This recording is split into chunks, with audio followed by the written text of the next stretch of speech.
Good evening, everyone. My name is Somesh Thaplial, and I am pursuing BTech CSC from Graphic Era Hill University, Dehradun.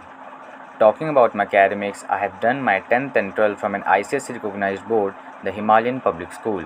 I have secured 85% in my 10th standard and 80% in my 12th standard. Talking about extra co-curricular activities, I have taken part in many inter-school drama competitions, inter-school debate competitions, and inter-school sports competition. Talking about my hobbies, I have done means I love to play football and I also love to play guitar. So I have completed this course on Ethereum blockchain development and made a presentation regarding it. So first we will see what's a blockchain. So blockchain is a technology that is used in cryptocurrency. Means it's a cryptocurrency. It's a particular type of digital database that's used to store a large amount of information. So what makes blockchain different from a traditional database? So one of the primary differences involves concept called centralization. So while a centralized database is accessible by a number of users at the same time, decentralized means blockchain is based on decentralization, means no authority controls it. So that's why blockchain is in a very high demand and it's a very secure. Means all nodes maintain copies of the blockchain database instead of storing them on a centralized server. Means there is a copy of data rather than storing it on a centralized server. So we will be studying on Ethereum. Ethereum is open access to digital money and data friendly service for everyone. It's also a cryptocurrencies and world's programmable blockchain. Ethereum builds on Bitcoin's innovation with some big differences. Both let to use digital money without payment providers or banks, but Ethereum is programmable. So you can also use it for lots of different digital assets, even Bitcoins. So we will be making smart contracts on Ethereum, and the whole course is based upon Ethereum, that how Ethereum works, and the smart contract based on Ethereum. Now we'll see what's Ethereum transaction signature. So how does the blockchain know that the transaction is not malicious? It's a very good question. So it is and means it is by creating a signature. So there is a function in any of the programming language that signs transactions, then the account need to be unlocked. So there is a public key and a private key, and signatures are generated from the private keys. So private keys need to be kept safe under all the circumstances, because we can create a public key from a private key, but we cannot create a private key from a public key. So that's why we should keep our private keys very secure and safe. Now let's see what's MetaMask. So MetaMask is a software cryptocurrency wallet used to interact with the Ethereum blockchain. It allows user to access their Ethereum wallet through a browser extension or a mobile app, which can then be used to interact with the decentralized applications. And MetaMask is developed by Consensus Software, a blockchain software company focusing on Ethereum-based tools and infrastructure. And though it might seem complicated from outside, but MetaMask is one of the simplest Ethereum wallet. Means we can test on MetaMask and we can use it as a dummy wallet. And I have also pasted a screenshot of my MetaMask wallet from account 1 in the Robston test network. So you can see I have 0.9456 ETH, and there was some transaction in this. You can see that in the send section there is some of the transaction that I have done, and there is a gas price which is being cut by the transaction that has been sent. Now what we'll see what smart contracts are. So smart contracts are computer programs that are hosted and executed on a blockchain network, and each smart contract consists of code specifying predetermined conditions that, when met, trigger outcomes. By running on a decentralized blockchain instead of a centralized server, smart contracts allow multiple parties to come to a shared result in an accurate, timely, and tamper-proof manner.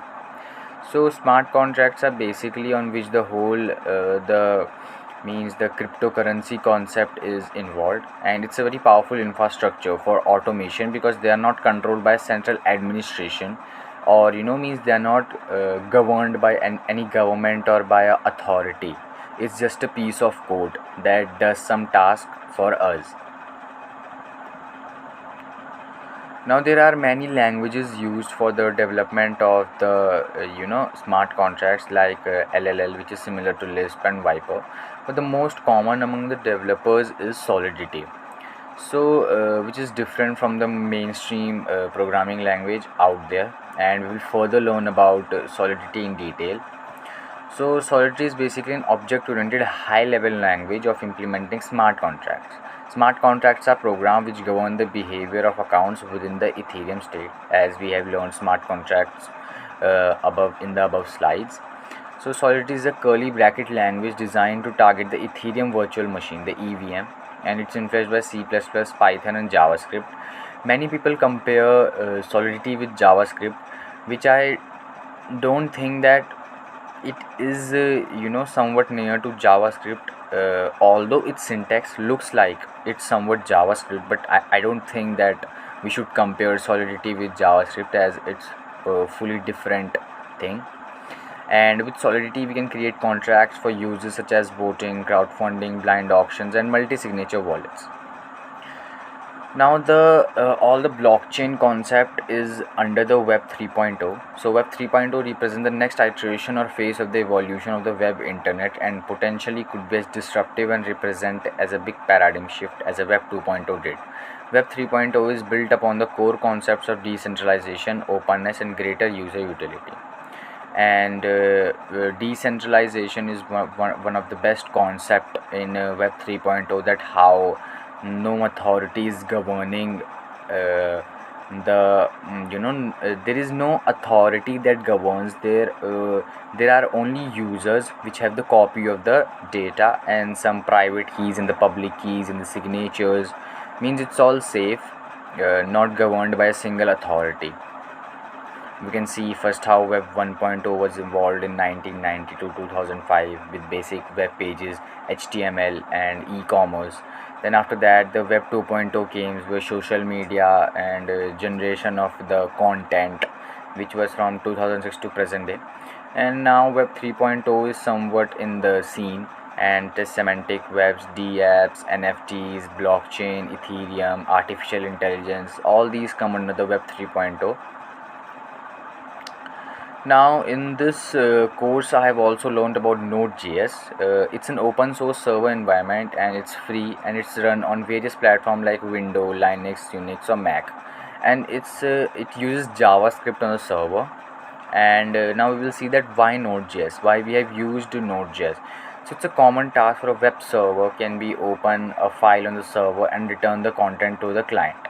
So here is how the PHP or other handles a file request. It sends the task to computer's file system, waits while the file system opens and reads the file, returns the contents to the client, ready to handle the next request.